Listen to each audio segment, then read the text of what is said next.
자, 오늘의 논문은 이겁니다. Self-invading low oxygen water control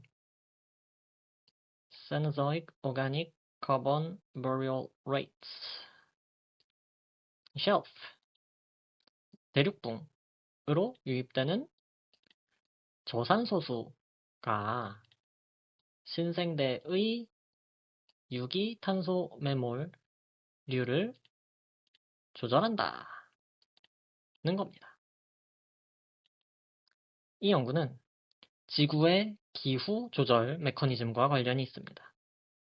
우리는 흔히 지구의 기후를 결정하는 요인으로 태양이나 지구 내부의 에너지나 또는 이산화탄소 이런 거를 떠올리는데, 이 논문에서 다룬 거는 이 저산소수, 대륙붕에 유입되는 저산소 해수, 요거를 다룬 겁니다.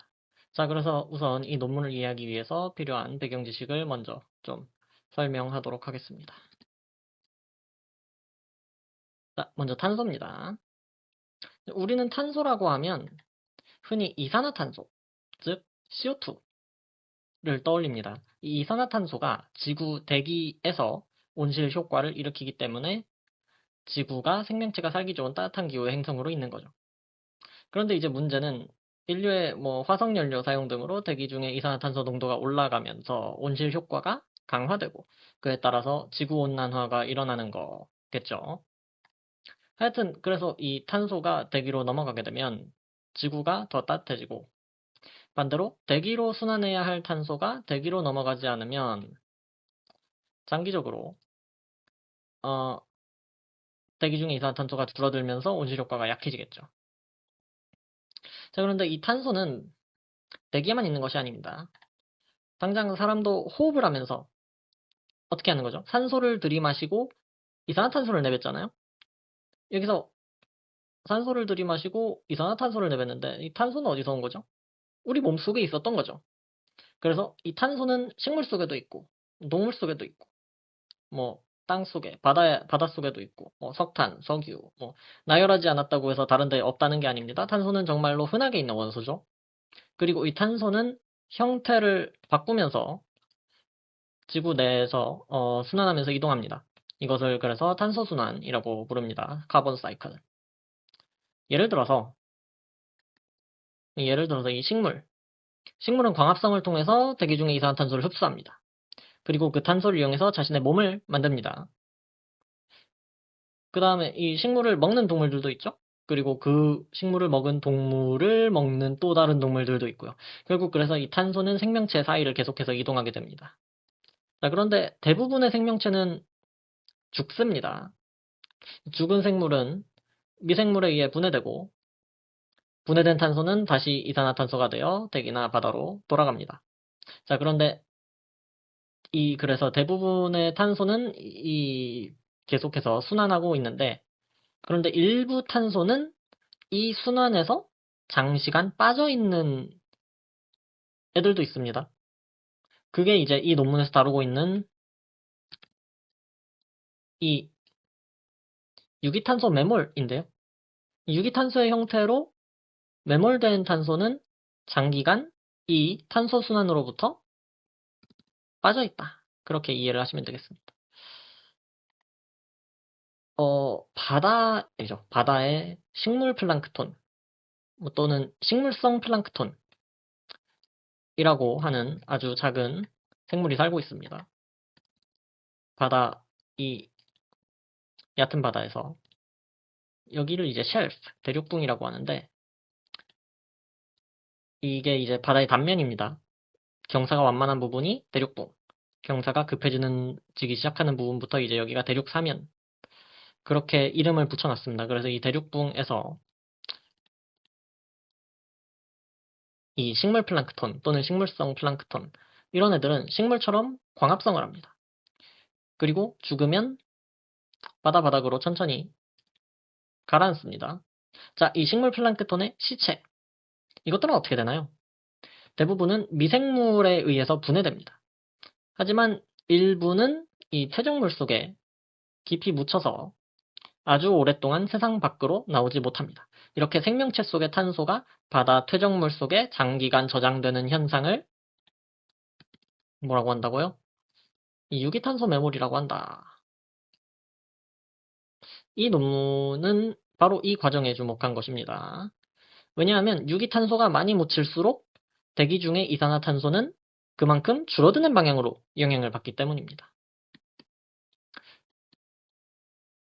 자, 그런데 이 식물 플랑크톤은 어떻게 늘어날까요? 여기서 나오는 것이 인입니다. 인이 뭐죠? 인이 이제 흔히 비료에 들어가는 녀석입니다. 그러니까 영양분. 이 식물 플랑크톤도 인 같은 영양분이 있어야 잘 성장한다는 거죠. 자, 그래서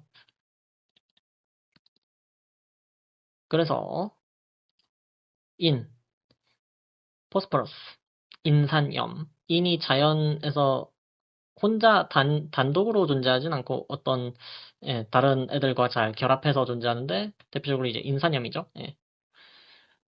그래서 이 바다의 인산염, 인이 많아지면 식물 플랑크톤이 빠르게 늘어납니다. 양분이 많아지니까요. 그래서 이 식물 플랑크톤이 많아지면 당연히 죽는 양도 많아집니다. 자, 시체가 많아지면 그만큼 미생물도 열심히 분해하기 시작합니다. 자, 그런데 미생물이 생물을 분해할 때는 산소를 사용합니다. 자세히 설명하자면 이제 유기물 속의 탄소, 이 시체 속의 탄소는 환원된 상태, 즉 전자를 더 갖고 있는 상태입니다. 그래서 이 전자를 떠넘길 상대, 이거를 전자 수용체라고 합니다. 이 전자를 떠넘겨야 하는데, 전자 수용체를 통해서 떠넘겨야 하는데, 그게 가장 쉬운 게 이 물속에 녹아있는 산소인 겁니다.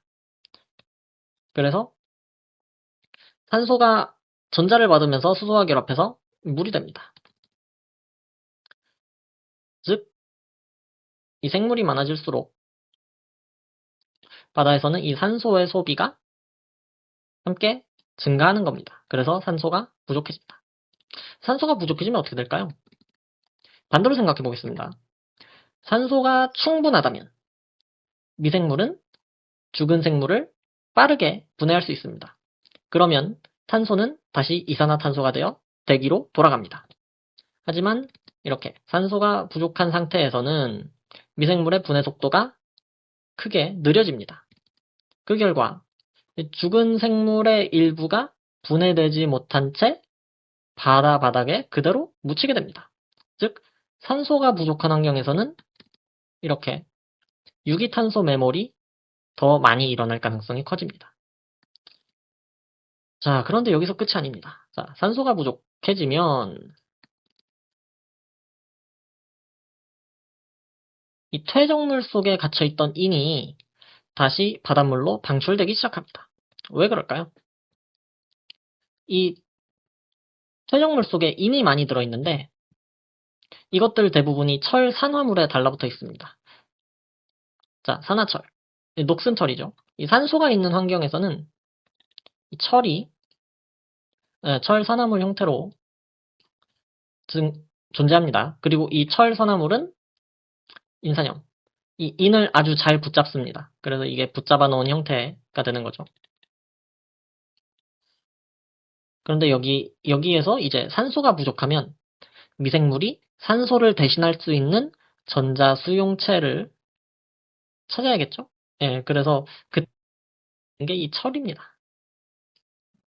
얘한테 전자를 떠넘기겠다. 그래서 이 철이 환원이 됩니다. 철이 환원되면서 이 철선화물이 붕괴됩니다. 철선화물이 무너지면 붙잡혀있던 여기 이렇게 붙잡혀있던 인산염도 떨어집니다. 그래서 바닷물 속의 인산염 농도가 증가합니다. 얘가 이제 바닷물로 나오는 거죠. 이해되셨나요? 그래서 산소가 감소하면 바닷물에는 식물 플랑크톤이 사용할 수 있는 인이 더 많아집니다. 그리고 인이 많아지면 어떻게 되죠? 식물 플랑크톤이 더 많이 자라고, 더 많이 자라면 더 많이 죽고요. 더 많이 죽으면 미생물이 더 많이 분해하고요. 더 많이 분해하면 이들이 산소를 소모하기 때문에 산소가 더욱 줄어듭니다. 그리고 산소가 더 줄어들면 다시 인이 방출됩니다. 양의 피드백이죠? 네, 결과가 원인이 되고 원인이 결과를 낳고 다시 결과가 원인이 되고 예, 그렇죠? 자, 그리고 이제 마지막 퍼즐이 이 해수면입니다. 이 영구지는 이 해수면이 높아지고 낮아질 때 저산소 해역의 위치가 달라지고 그 결과 인이 방출되는 위치도 달라진다고 생각했습니다. 즉 해수면 변화가 인의 양을 바꾸고 생물 생산성을 바꾸고 산소를 바꾸고 그래서 결국 이 유기탄소 매물의 양을 바꾸는 메커니즘을 제안한 겁니다.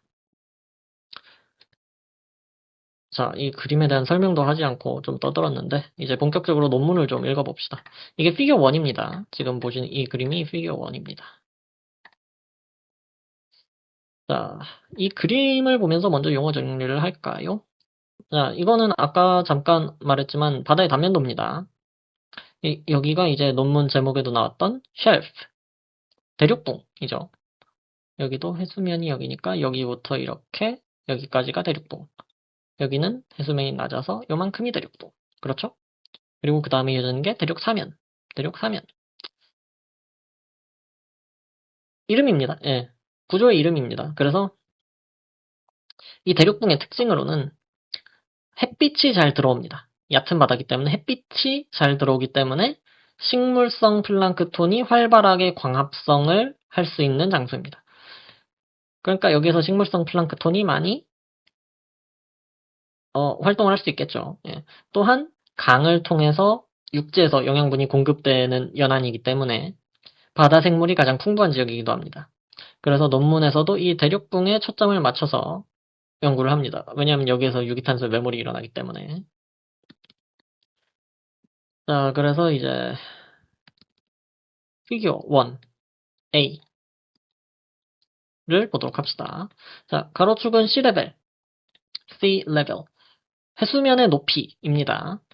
여기서 이 0, 여기가 현재 해수면입니다. 그래서 이 오른쪽으로 갈수록 해수면이 높아지는 거고요. 왼쪽으로 갈수록 해수면이 낮아지는 겁니다. 그리고 선이 두 가지가 있죠. 이 검은색 선과 회색 선. 검은 선을 먼저 보겠습니다. 민 오션 P. P가 인입니다. 인. 인의 원소기호죠. 자, 여기에 이제 PAQ. 이 AQ가 aqueous. 물의라는 뜻입니다. 그러니까 바닷물 속에 있는 인을 의미하는 거죠. 바닷물 속에 있는 인. 바닷물 속의 인이라는 게 뭘 의미합니까?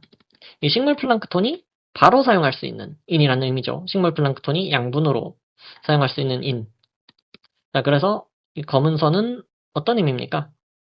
해수면이 이렇게 있을 때, 해수면이 0일 때 인의 양은 이 정도, 인의 농도는 이 정도. 해수면이 뭐 100일 때 인의 용도는 이 정도, 200일 때는 이 정도, 250일 때 이 정도.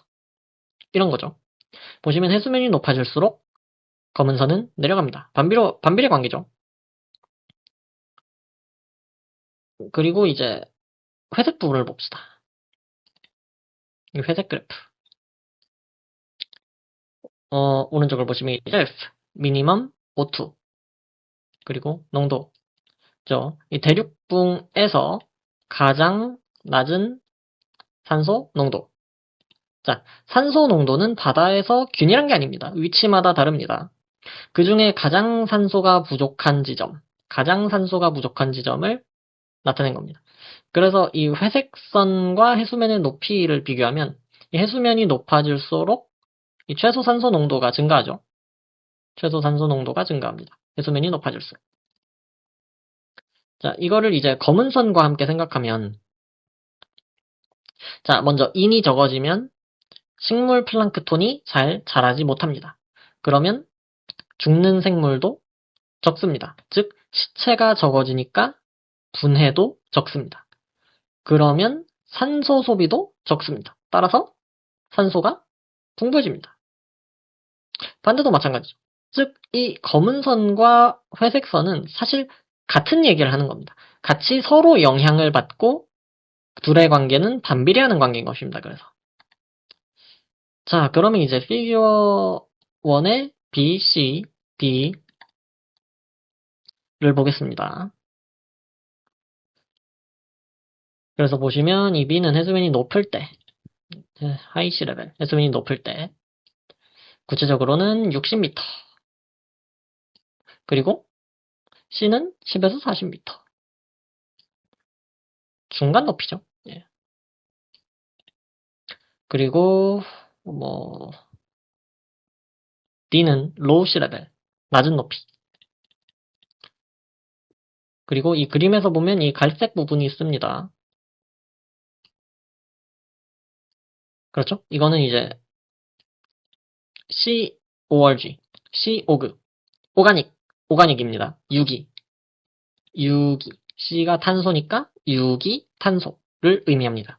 앞서서 말씀드리기를 이 탄소가 퇴적물과 함께 바닥에 묻힌다. 이렇게 말씀드렸잖아요. 그겁니다.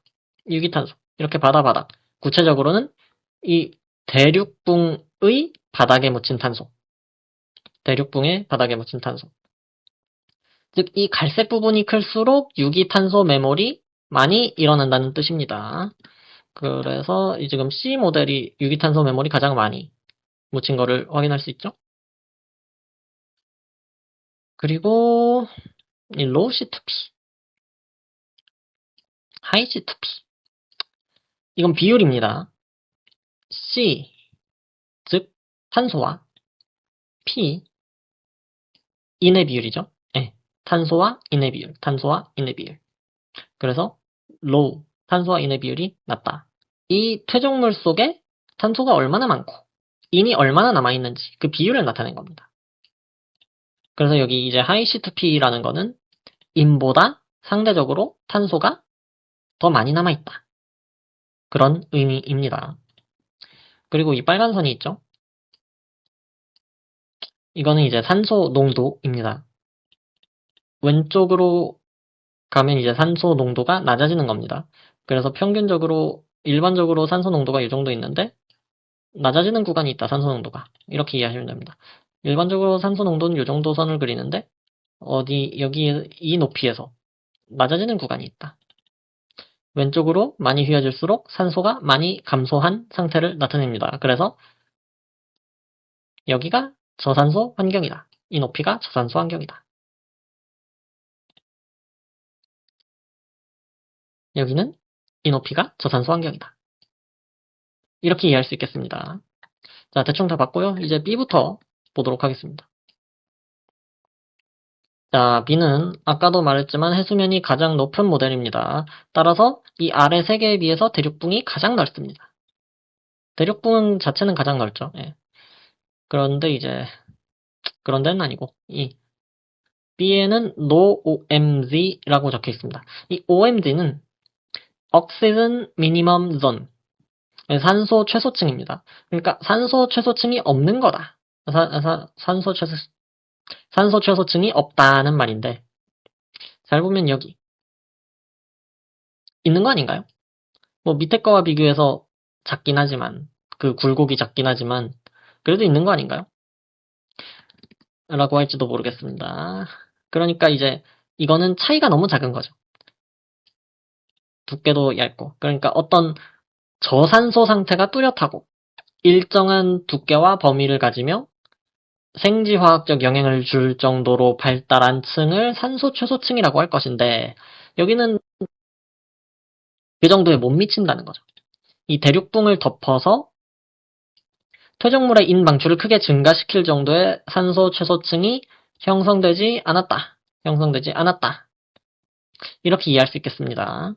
그리고 CORG. 이 부분이 적습니다. 즉, 유기탄소 매물이 적습니다. 로우 C2P. 자, 여기는 산소 최소층이 형성되지 않았다. 즉, 산소가 충분히 있다는 말입니다. 산소가 충분히 있으면 유기물이 대부분 분해됩니다. 미생물들이 시체를 분해하기에 충분한 산소를 공급받고 있기 때문이죠. 따라서 매몰되는 유기탄소가 적어지죠. 그래서 C가 적다. 반면 E는 산소가 많죠. E는 산소와 반비례한다고 했습니다. 그래서 철산화물에 붙잡혀서 이 속에 남아 있습니다. 그래서 산소가 충분히 있기 때문에 인이 바깥으로 나오지를 못합니다. 그래서 바닷속에 인 농도는 상대적으로 낮다. 그래서 low pAQ. 바닷속의 인은 낮다. 퇴적물 속의 인은 많다.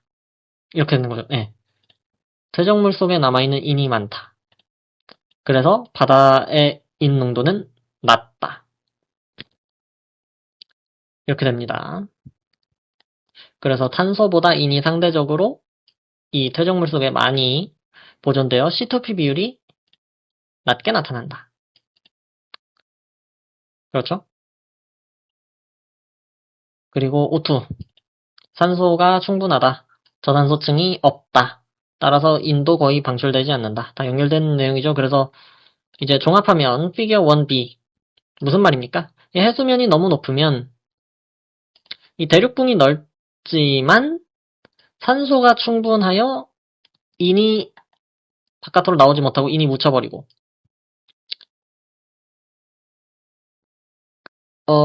이 인이 영양분 역할을 한다고 했잖아요. 즉 생산성이 낮아져서 유기탄소 매몰도 적다. 이렇게 정리할 수 있겠습니다. 다음 C를 보겠습니다. Intermediate Sea Level 중간 높이라는 거죠. 그리고 OMG 임핑징 즉 이 산소 최소층이 들어온다. 보시면 이 산소 최소층의 높이가 대륙붕에서 이 유기탄소가 퇴적되는 이 부분에 위치한다는 것을 알 수 있습니다. 즉 대륙붕이 저산소 환경이 된다는 겁니다. 이 산소가 부족하면 철이 환원되고 그래서 이 퇴적물 속의 인이 방출되고 따라서 PAQ가 증가하고 영양분이 많으니까 식물 플랑크톤이 증가하고 죽는 생물이 증가하고 시체가 증가하고 따라서 유기탄소 매몰이 증가한다. 맞죠? 그리고 하이C2P 보시면 이 탄소는 많이 매몰되는 반면 이는 방출되어 빠져나가므로 상대적으로 퇴적물 속에는 인이 적죠. 그래서 탄소가 상대적으로 많이 남죠. 그래서 하이C2P. 그래서 이 C를 정리하면 이 OMG, 산소 최소층이 대륙붕을 적절히 덮으면 인이 지속적으로 바다에 공급이 되고 이 생산성과 유기탄소 매몰이 최대가 된다. 그래서 연구진이 이 부분을 스윗팟 이렇게 적어놨습니다. 자, 이제 D를 보겠습니다. D는 이 현대부터 빙하기, 즉 해수면이 가장 낮았던 시기. 피겨 1에서 보면 이 부분을 대표한다고 할 수 있겠습니다. 그래서 이 low sea level 해수면이 낮다. 그리고 OMG below shelf 산소 최소층이 대륙붕 아래에 있다. 여기가 대륙붕. 산소 최소층은 여기. 그렇죠? 즉 산소 최소층이 대륙붕을 덮지 못합니다. 즉 이 정작 대륙붕 위치에서는 산소가 풍부한 거죠. 산소가 많은 겁니다. 따라서 인이 적게 공급됩니다. 즉 이 퇴적물 속에 인이 많이 남아 있습니다. 반면에 퇴적물 속의 유기탄소는 여기가 이제 공간 자체도 작고 대륙붕 자체도 작고 또 산소도 충분히 있기 때문에 유기탄소가 잘 매몰되는 환경이 아닌 겁니다. 그래서 low C2P. 자, 그래서 정리하면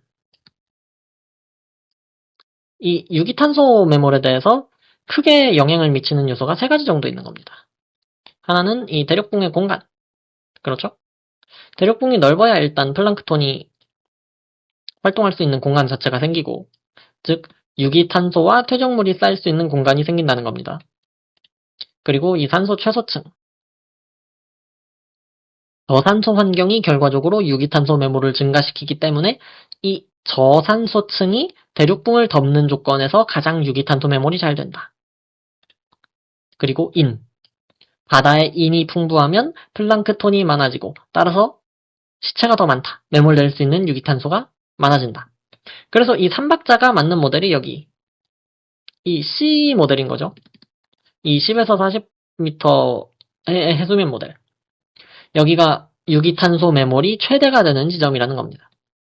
그러니까 유기탄소 매몰은 해수면이 높을수록 증가하는 것도 아니고 낮을수록 증가하는 것도 아니고 이 저산소수가 대륙붕을 가장 효과적으로 덮는 적절한 해수면에서 가장 크게 증가한다는 겁니다. 자, 여기까지가 연구진이 제시한 메커니즘입니다. 이 다음부터는 이 메커니즘 작동 원리를 검증하는 단계입니다. 그래서 이 피규어 2로 가보겠습니다. 자, 검증이라고 했는데 어떻게 하면 되겠습니까? 이 해수면 높이, 해수면의 높이에 따라서 직접 산소 농도, 인농도, 유기탄소 매몰량 이걸 측정하면 되겠죠? 그런데 당연히 직접 측정할 수는 없겠죠? 이 몇천만 년 전으로 돌아가서 측정할 수는 없잖아요. 그렇죠? 그래서 여기에서는 당시의 환경을 간접적으로 추정할 수 있는 지질학적 기록을 이용합니다. 자, 먼저 가로축은 시간입니다.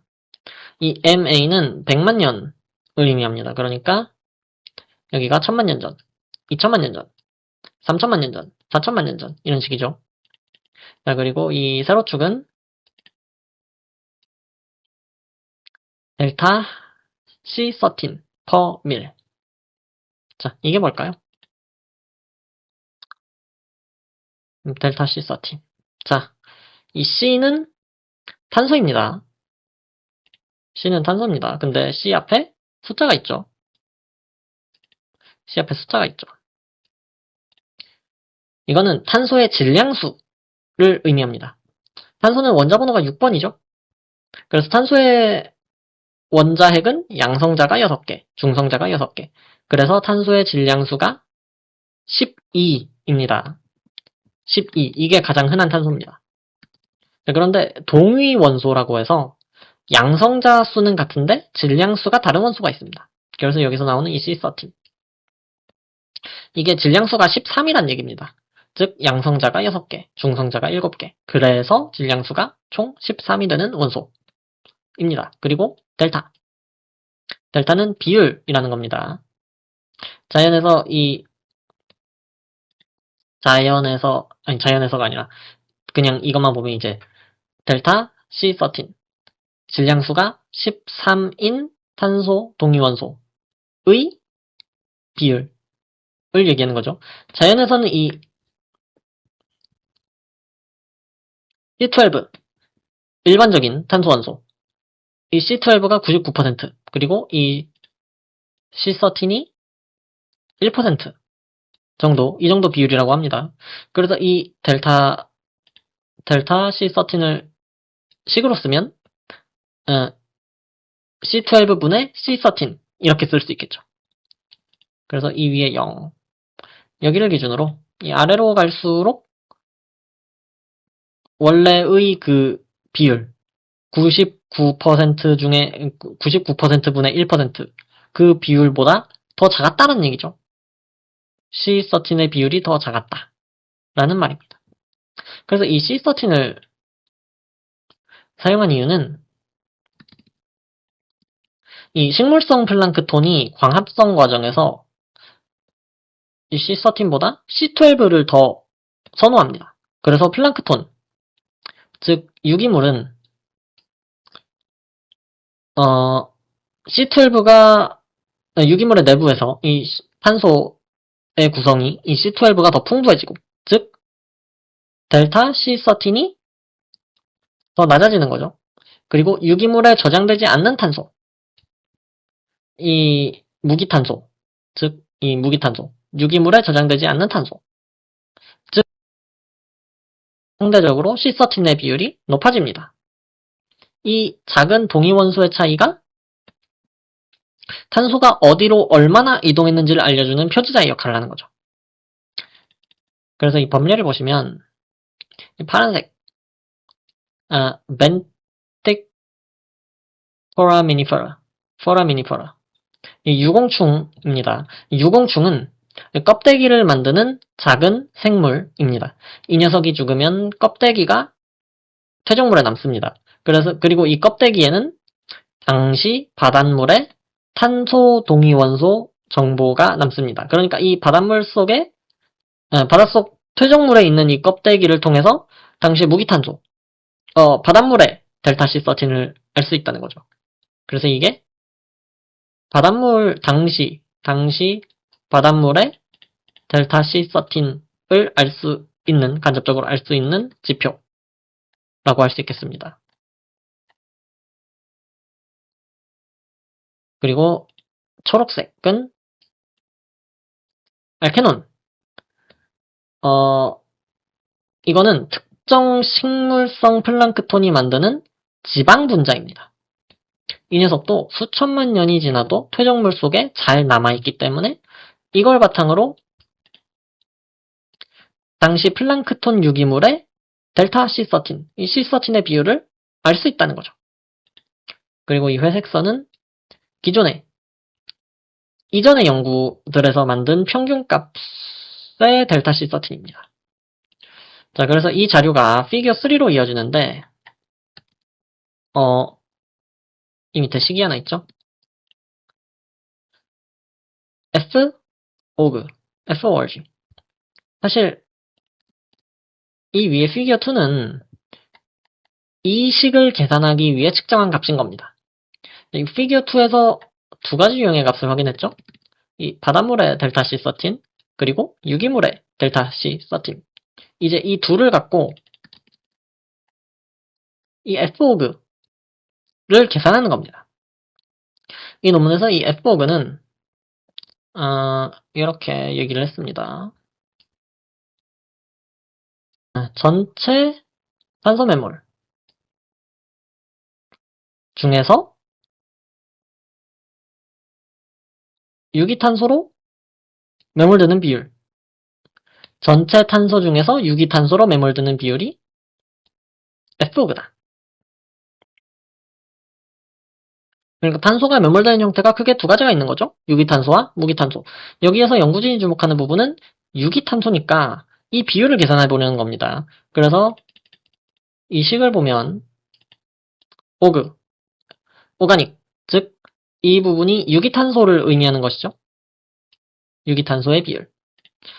이거는 이제 피겨 2에서 봤던 이 알케논 자료로 복원한 값을 넣을 수 있겠습니다.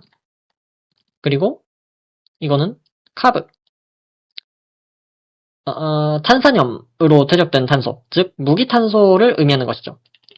유공충 껍데기에 저장된 탄소. 이 값을 넣으면 되는 거죠.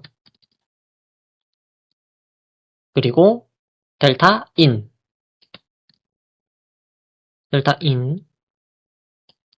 the mean isotopic composition of inputs to the ocean. 바다로 들어오는 탄소의 평균 델타 C13. 참고로 여기에서 다루는 것도 이제 다 당연히 델타 C13 질량수를 13으로 갖는 탄소의 동위원소입니다. 자, 그래서 이 식을 한번 이해를 해봅시다. 델타 인. 자, 바다로 탄소가 들어오면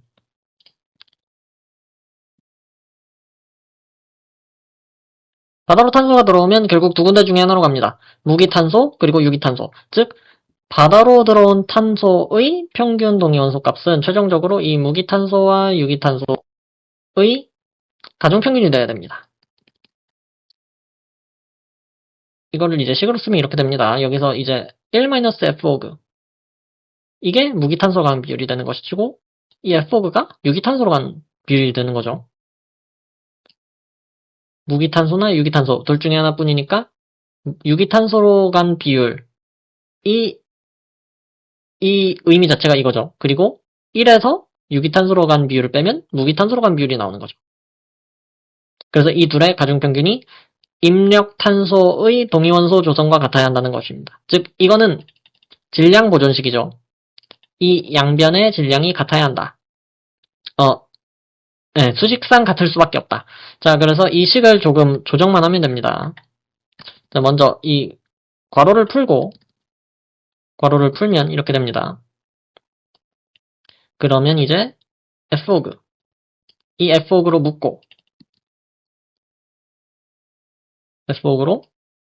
묶고 그리고 이 델타 커브를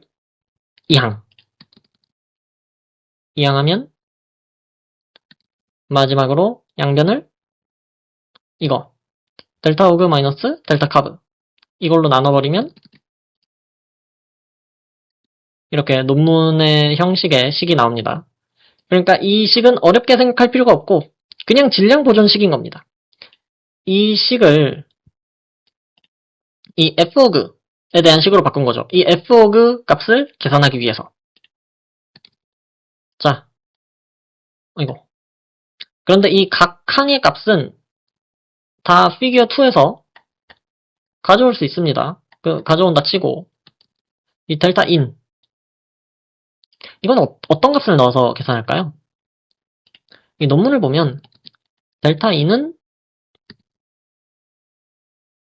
poorly constrained 이 자료만으로는 잘 제약되지 않는다 라고 했습니다. 그래서 이 선행 연구를 바탕으로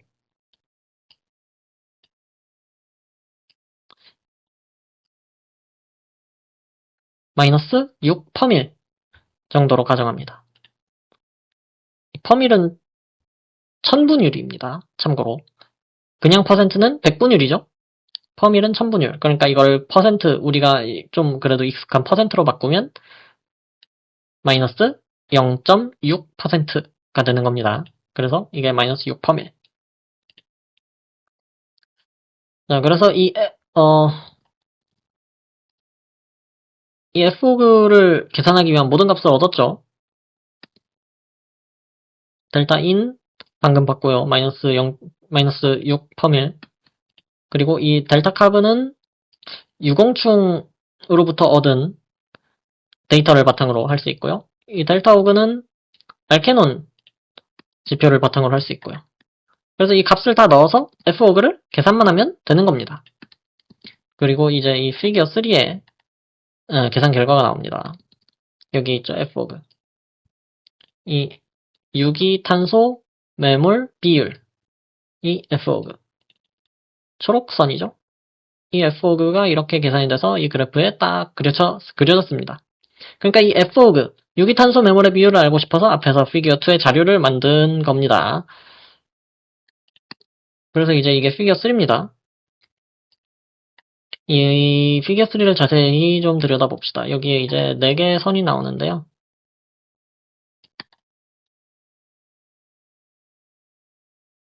네, 4개 선이 나오는데 먼저 파란 선. C레벨. 해수면이죠.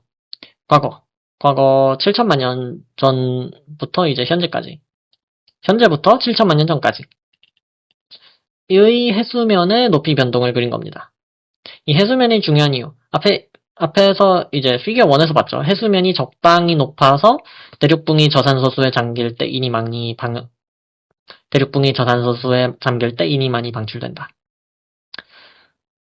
그리고 초록선 F호그. 이 의미는 이 전체 매몰탄소 중에 유기탄소가 차지하는 비율입니다. 그래서 이 값이 커질수록 유기탄소가 더 많이 저장되었다는 뜻입니다. 즉 지구가 더 많은 탄소를 장기간 지층 속에 가두었다는 의미입니다.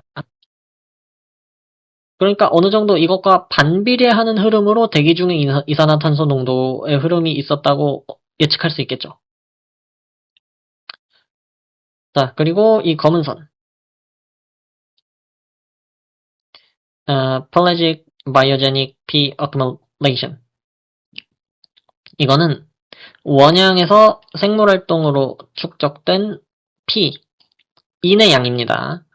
이거는 생물이 많아지면 유기물이 많이 만들어집니다. 이 유기물 속에는 탄소뿐만 아니라 인도 들어있습니다. 그래서 생산성이 증가하면 퇴적물 속에 생물유래 인,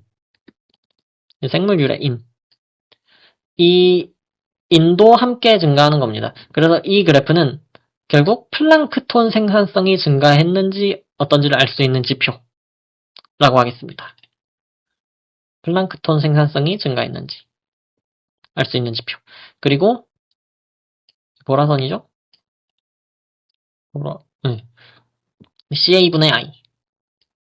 이 CA는 칼슘, I는 요오드입니다. 그래서 이거는 이제 저산소 환경을 알려주는 지표입니다. 요오드의 화학적 성질 때문에 산소가 부족할 때 요오드가 환원되면서 밖으로 나오기 때문에 이 CA분의 I. 이게 낮아진다는 건 산소가 부족한 환경이 넓어진다는 의미이고, 반대로 이게 높아지면 산소가 풍부해진다. 이렇게 해석할 수 있겠습니다. 자, 그래서 처음에 피겨 1에서 제시했던 유기탄소 매몰에 영향을 주는 요인. 적절한 높이의 해수면, 그리고 산소가 적어야 하죠. 그리고 인이 많아야 하죠. 그래서 이 그림에서 이런 조건을 갖춘 부분을 이 연구진이 이 짙은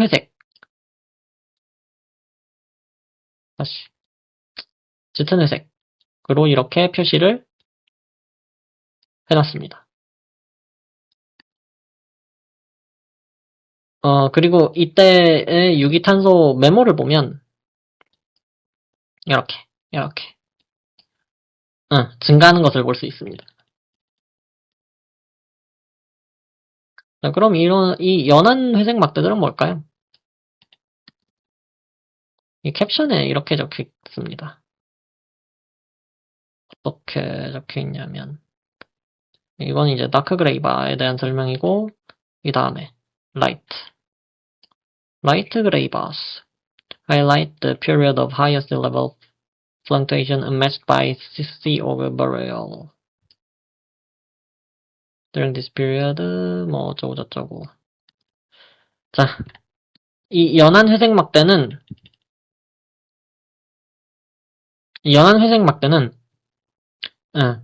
해수면은 변했지만 이 유기탄소 매몰은 이에 대응하지 않았던 시기를 나타냅니다.